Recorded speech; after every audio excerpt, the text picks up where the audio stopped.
வணக்கம்.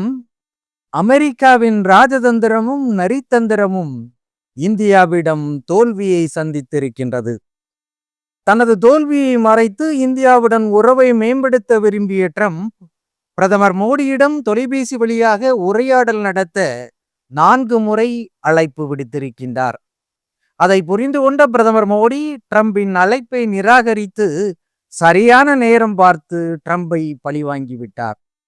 சர்வதேச ஊடகங்கள் மூலம் இந்த ரகசியம் வெளி உலகிற்கு தெரிந்துவிட்டதால் ட்ரம்ப் மிகுந்த அதிர்ச்சிக்கு உள்ளாகி இருக்கின்றார். ஆயுதங்களின் புலத்தாலும் ஆதிக்க உணர்வாலும் உலகிற்கே சவால் விட்டு கொண்டிருக்கும் அமெரிக்காவிற்கு இது ஒரு போதாத காலம் என்றுதான் சொல்ல வேண்டும்.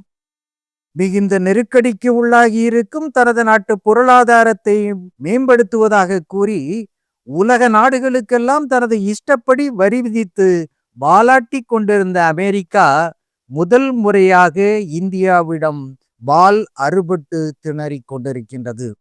இந்தியாவை மிரட்டி பணிய வைக்க விரும்பிய அமெரிக்கா நமக்கு 50% வரியை விதித்தது. உலகிலேயே அதிக மக்கள் தொகையை கொண்ட இந்தியா உடனே அதிர்ந்து போய் தன்னிடம் சரணாகதி அடைந்துவிடும் என்று அமெரிக்கா நினைத்தது தப்பு கணக்காகிவிட்டது. அமெரிக்காவின் புதிய வரி விதிப்பால் குறைந்த ஏற்றுமதியை சரிகட்டும் விதத்தில் புதிய முயற்சிகளில் இந்தியா இறங்கியது கைமேல் பலன் கொடுத்துள்ளது. இந்திய பொருட்களை வாங்க 40க்கும் மேற்பட்ட நாடுகள் முன்வந்தது ட்ரம்புக்கு பேரிடியாக அமைந்து விட்டது. அதனால் சிக்கலுக்குள்ளாகி இருக்கும் இந்திய உறவை எப்படியாவது சீர்படுத்த வேண்டும் என்ற நெருக்கடிக்கு ட்ரம்ப் உள்ளாகி இருக்கின்றார். அதனால் நமது பிரதமர் மோடியிடம் பேச்சுவார்த்தை நடத்துவதற்காக கடந்த வாரங்களில் 4 முறை ட்ரம்ப் தொடர்ந்து முயற்சி மேற்கொண்டுள்ளார். ஆனால் அவரிடம் பேச மோடி மறுத்துவிட்டார். இந்த தகவலை ஜெர்மனியிலிருந்து வெளியாகும் அல்லஜிமைன் ஜெய்டங் என்ற பிரபல பத்திரிகை வெளியிட்டுள்ளது. ஜப்பானிலிருந்து வெளியாகும் நிக்கி ஏசியா பத்திரிகையும் இந்த செய்தியை வெளியிட்டு பரபரப்பை உருவாக்கியுள்ளது. இந்த தகவலை அமெரிக்க வெள்ளை மாளிகை அதிகாரிகள் உறுதிப்படுத்தவில்லை, ஆனால் மறுக்கவும் இல்லை என்பது குறிப்பிடத்தக்கது.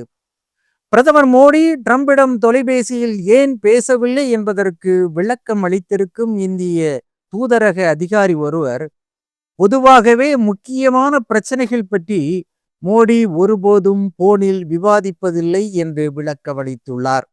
ஆனாலும் ட்ரம்ப் மீது நம்பிக்கை இல்லாததால் தான் மோடி அவரிடம் பேசவில்லை என்று அரசியல் நிபுணர்கள் கருத்து தெரிவிக்கின்றார்கள். ஆபரேஷன் சிந்தூர் நடவடிக்கையில் தான் தலையிட்டு இந்தியா பாகிஸ்தான் இடையே நடக்க இருந்த அணு ஆயுத போரை நிறுத்தினேன் என்று 40 முறைக்கு மேல் தவறான தகவலை ட்ரம்ப் பரப்பியுள்ளார்.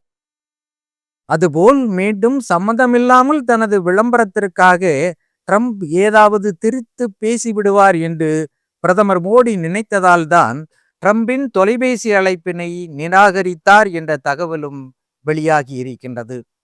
எப்படி இருந்தாலும் சும்மா கிடந்த சங்கனை ஊதிகெடுத்த கதையாக சிவனே என்று இருந்த இந்தியாவை சீண்டி விட்டுவிட்டு அடுத்து என்ன செய்வது என்று தெரியாமல் ட்ரம்ப் புலம்பிக் கொண்டிருக்கின்றார்.